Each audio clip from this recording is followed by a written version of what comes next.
menyikapi ayat ini kita seperti apa? Apa haram, seperti apa, atau bagaimana? Habib mohon arahannya untuk kita. Maksudnya dari ayat tersebut dan status perintah untuk persatuan ini, ketika melanggar persatuan itu apa konsekuensinya sebagai seorang muslim yang berakidah seperti itu? Bisa Nawawi khilaf yang menunjukkan keberagaman. Ini kok materi saya berubah jadi promosi gamis ini, majelis. Oh yang itu kelihatan nggak dari sana? Oh kelihatan. Alhamdulillah. Nah, khilaf terbagi dua. Ada khilaf tanawu'i, perbedaan yang menunjukkan keberagaman. Ada khilaf tanazu'i, perbedaan yang ini bukan keberagaman, tapi ini lebih ke perselisihan. Atau khilaf inhirafi, atau lebih ke penyimpangan, saudara. Kapan itu khilaf tanawu'i? Ini dalam bingkai umat Islam. Saya nggak bicara dengan hubungan dengan luar Islam. Itu ada lagi nanti pembahasannya. Hubungan dengan orang di luar Islam. Saya bicara di dalam bingkai agama Islam. Khilaf tanawu'i kapan? Itu adalah khilaf fil furu', khilaf dalam urusan furu'. Maka itu khilaf tanawu'i ya ikhwan. Khilaf dalam urusan furu' adalah khilaf tanawu'i. Naam, ya. Khilaf fil usul, maka kalau khilaf tanawu'i dalam urusan furu', maka dia adalah ikhtilaf. Kalau ikhtilaf, maka seharusnya kita ittihad, bersatu, nggak perlu ribut, bersatu. Tapi kalau khilaf tanazu'i atau khilaf inhirafi, penyimpangan dalam masalah apa? Dalam masalah usul, dalam masalah prinsip, masalah usul din. Boleh nggak kita berbeda dalam usul din? Boleh tidak berbeda dalam usul din? Nggak boleh beda. Perbedaan dalam usul din itu namanya inhiraf, penyimpangan, saudara. Kalau inhiraf, maka itu bukan ittihad, tapi kita harus ngambil sikap, saudara. Inhiraf, ngambil sikap, saudara. Karena inhiraf itu adalah bagian daripada iftiraq. Inhiraf hukumnya haram, sedangkan ikhtilaf hukumnya adalah jaiz, boleh, saudara. Kira-kira sampai sini paham atau tidak? Nah, ini contohnya nih, contoh usul furu'.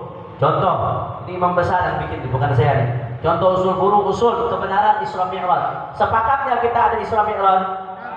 Sepakat nggak ada Isra Mi'raj? Sepakat, saudara. Sepakat Isra Mi'raj itu terjadi karena ayatnya Al-Quran, dalalannya qat'iyah tentang kebenaran Isra Mi'raj. Subhanalladzi asra bi'abdihi lailan minal masjidil haram ila masjidil aqsa. Sepakat kita Isra Mi'raj. Tapi urusan Isra Mi'raj itu dengan ruh atau dengan jasad? Ini udah pembahasan lain lagi nih. Jumhur Ahlus Sunnah yang mengatakan beruh berjasad, baik dengan ruh atau dengan jasad. Tapi ada sekelompok orang, dan ini termasuk pendapatnya seingat saya Sayyidatuna Aisyah radhiyallahu ta'ala anha wa ardhaha. Ada yang mengatakan Isra Mi'raj itu dengan ruh, bukan dengan jasad. Ada yang mengatakan seperti itu, nanti di cross check lagi. Artinya pendapat itu ada, walaupun pendapat ini bukan pendapat jumhur. Jumhur tetap mengatakan, Anda kalau orang awam nggak usah ribut urusan ini, nggak usah pusing, ikutin apa yang ngaji dari guru Anda, itu selesai. Yang kita ngaji di pesantren itu selesai, saudara. Tapi ketika sudah luas cakupannya, udah lintas kelompok, mesti paham ini, saudara. Pimpinan ormasnya mesti paham ini, kiai mesti paham ini, ustadz mesti paham ini, supaya nggak salah ambil sikap, saudara. Jelas atau tidak? Nah, jadi kebenaran Isra Mi'raj usul. Tapi apakah Isra Mi'raj dengan ruh atau jasad? Itu furu'ul akidah. Andai ada sekelompok umat Islam ngikutin pendapat ulama yang tidak jumhur, yang mengatakan Isra Mi'raj dengan ruh saja tanpa jasad, apakah dikafirkan? Nggak dikafirkan semua ulama, saudara. Kalau ada yang meyakini Isra Mi'raj tidak terjadi, kafir. Tapi begitu lebih dalam lagi, apakah dengan ruh dengan jasad? Ya, kita meyakini Isra Mi'raj dengan ruh dan dengan jasad. Itu jumhur Ahlus Sunnah wal Jamaah. Tapi ketika ada ulama yang meyakini bahwasanya hanya dengan ruh saja tanpa jasad, mereka nggak dikafirkan, saudara. Kenapa? Karena ini bukan usul din, tapi furu', walaupun berkaitan dengan akidah, tapi furu'ul akidah. Ya, kalau kita mau lanjutkan satu disertasi sekitar 600 halaman kalau kita mau jabarkan ini, saudara. Siap lanjut? Siap nginep 10 hari? Ente nginep, Anda pulang. Tapi semangat, insya Allah mudah-mudahan kapan-kapan kita mengadakan daurah bersama beliau langsung, insya Allah. Amin, amin, amin. Amin ya Rabbal, langsung sampai yang tulis disertasinya. Kemudian contoh lagi, masalah usul, urusan fatonah, kecerdasan Rasulullah. Sepakat ya kita? Sepakat. Termasuk sifat wajib Nabi siddiq, amanah, tabligh, fatwa. Tak ada yang sepakat tentang kecerdasan Rasulullah. Kalau ada orang, mohon maaf, nganggap Rasulullah nggak cerdas, kafir, saudara. Karena yang menisbatkan sesuatu yang nggak pantas kepada Nabi, saudara. Ta'udzubillah min dzalik. Urusan kecerdasan Rasulullah sepakat. Tapi begitu masuk, saya bicara soal realita dinamika keilmuan, soal pendapat ulama. Apakah Rasulullah bisa baca tulis atau tidak? Jumhur ulama Ahlus Sunnah wal Jamaah mengatakan Rasulullah ummi, nggak bisa baca, nggak bisa tuh. Ada hikmahnya kenapa Rasulullah ummi, agar tidak dikatakan Al-Quran itu hasil belajarnya Rasulullah.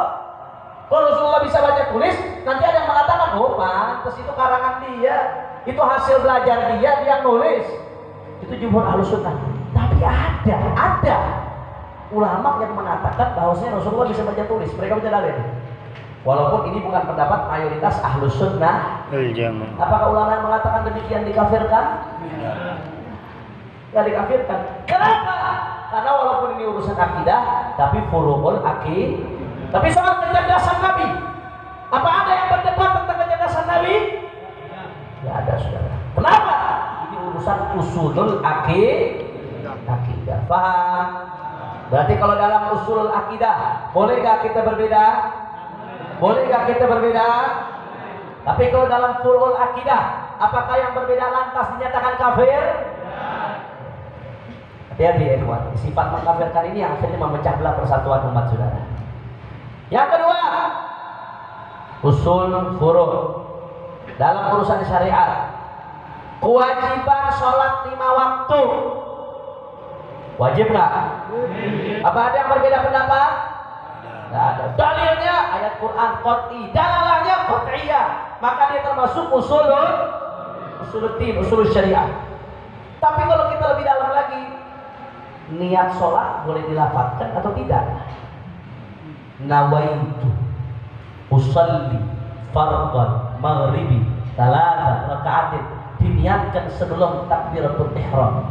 Apakah boleh diniatkan atau tidak? Syafi'i mengatakan boleh, sunnah. Liyusa'idul lisanul qalba, supaya hati bisa dibantu oleh lisan. Yang wajib itu yang ketika takbiratul ihram di hati. Tapi lisan ini kebantu hati, sunnah menurut Imam Syafi'i. Ada dalilnya. Hadis Rasulullah SAW ketika datang belum makan di pagi hari, Rasulullah tanya, apakah ada makanan atau tidak? Kata Sayyidatuna Aisyah, nggak ada makanan Rasulullah. Idzan ana shaim. Kata Rasulullah, kalau begitu aku puasa. Nah, ulama Syafi'i memahami Rasulullah melafatkan niat puasanya. Makanya boleh niat puasa dilafatkan. Niat sholat juga boleh dikiaskan atas puasa. Jelas atau tidak? Tapi ada Hambali, Hambali mengatakan nggak sunnah dilafatkan. Dalilnya mereka punya dalil. Nah, belum kita ribut, saudara. Nah, urusan sholat 5 waktu wajib usuluddin, nggak boleh ada perbedaan. Kalau ada yang perbedaan mengatakan cukup eleng-eleng aja, wong gedeng. Gak dianggap itu kafir. Ada orang menganggap sholat nggak wajib, kafir, saudara. Kalau berbilang, ben. Tahu nggak beda? Di Fathul Mu'in, kalau ngaji Fathul Mu'in, pertama masuk kitab langsung ketemu. Pertama masuk kitab langsung ketemu kalau kita ngaji Fathul Mu'in, saudara. Tapi begitu masuk ke perincian-perinciannya, apakah melafadzkan niat boleh atau tidak, urusan furu. Kalau yang satu nyebut nawaitu, yang satu nggak mau nyebut nawaitu, apakah boleh kita ribut? Tidak. Apakah boleh kita berpecah belah gara-gara ini? Tidak. Kenapa? Karena urusan furu. Jelas? Paham?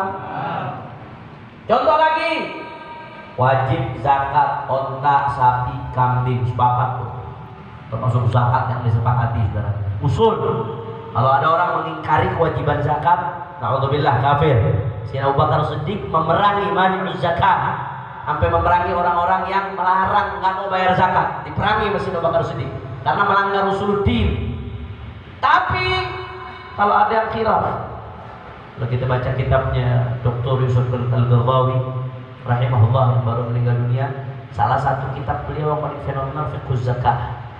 Itu diantara karya terbaik beliau, terlepas dari pro kontra beliau. Saya juga nggak setuju dengan beberapa pandangan pendapat beliau, khususnya khilaf beliau dengan Syekh Muhammad Said Ramadan Al-Buti. Saya banyak nggak setuju, saudara. Tapi kita menghormati beliau, beliau orang alim, luar biasa, karyanya luar biasa. Ya. Fiqhus sirah, bukan fiqhus sirah, fiqhus zakah. fiqh sirat putih, fiqh zakat.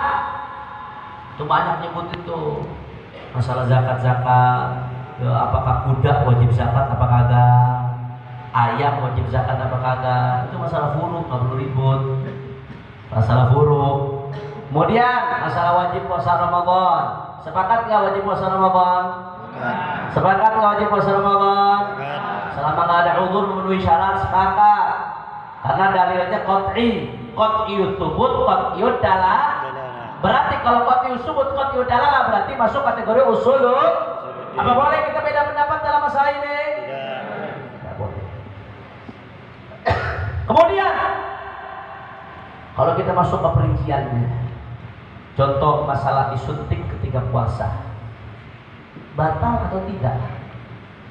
Batal nggak? Ayo, ikhtilafu ahli Jember. Perbedaan pendapat di antara ahli Jember. Dalam mazhab Syafi'i ulama mu'asirin ada 4 pendapat beda. Guru saya Dr. Al-Habib Zain bin Muhammad Al-Idrus punya kitab Ithaful Anam bi Ahkamus Shiyam. Di situ beliau menyebutkan 4 pendapat tentang hukumnya nyuntik ketika puasa.